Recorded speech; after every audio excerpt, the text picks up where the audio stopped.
সাপ আছে, সাপে কোনো ক্ষতি করে না কেউ। দুইটা সাপ ছিল, একটা মারছে আর একটা আছে, সেটা কেউ ক্ষতি করে না।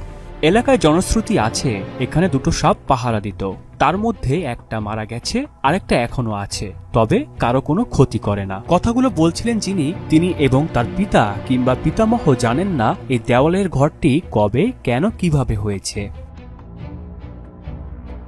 পাকুর গাছের মোড়ানো স্থাপনাটির বাইরে যেমন ভয়ঙ্কর, তেমনি ভয়ঙ্কর ভিতরের অংশ। গাছের শেকড় দেওয়াল ও ছাদেও জড়িয়ে আছে, আর তার এক পাশেই নাকি থাকে বড় একটি সাপ। ঘরটি দেখলেই গা ছমছম করে, তাই তো ভয়ে কেউ কাছে খুব একটা যায় না। এটি স্থানীয়দের কাছে এতিমশার মাজার নামে পরিচিত। নিস্তব্ধ জনমানবহীন পরিবেশে অবস্থিত স্থাপনার প্রকৃত ইতিহাস আজও অজানা, যে জট খুলেনি শত শত বছরেও। সেটা ওই কোনায় থাকে, ওই কোনায় ওই নড়লে ওখানে পাইবেন। বহু বয়স হয়েছে সেটার। হ্যাঁ, কমকে তো মোর বাপেও কইতে পারবে না, মই তো ভালো। এটা তো আগে পুরানি, অনেক পুরানি। পাকুর গাছ জড়িয়ে থাকা 15 ফুট দৈর্ঘ্য, 7 ফুট প্রস্থ, প্রায় 10 ফুট উচ্চতার এই স্থাপনার সময়ে ক্ষতচিহ্ন স্পষ্ট হলেও এখনও কালের সাক্ষী হয়ে দাঁড়িয়ে আছে। প্রতি বছর এখানে অনুষ্ঠিত হয় ওরস মাহফিল।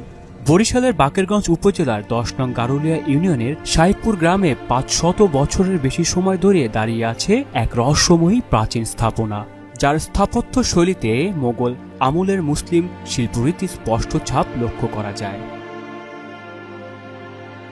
স্থানীয়রা জানান, বহু মানুষ এখানে তাদের মনের আশা পূরণের জন্য মানত করতে থাকে, ফলে স্থাপনাটি ধর্মীয় অনুভূতির একটি কেন্দ্র হিসেবেও পরিচিত। এখানে খুব ভালো লাগে, কিন্তু ভয়ে আসতে পারি না। 5 ওয়াক্ত নামাজ পড়তো, সে মনে করেন আইসা আলমোলা করতো, কোরআন শরীফ পড়তো, আমি যেটা শুনছি। এখানে আমাদের প্রতি বছর একবার করে মেলা হয়, গান করে বাউল শিল্পী, এই ধরনের শিল্পী সেই জায়গায় গান টান করে তারা।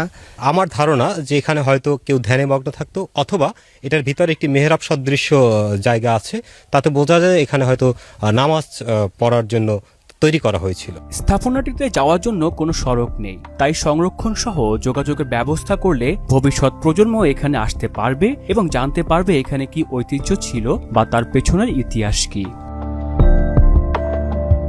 প্রাচীন এই স্থাপনাটির বিষয়ে অবগত আছেন জানিয়ে বাকেরগঞ্জ উপজেলা নির্বাহী কর্মকর্তা বলেন, স্থানীয়দের দাবি অনুযায়ী সেখানে চলাচলের জন্য একটি সড়ক নির্মাণ বিবেচনা করা হবে।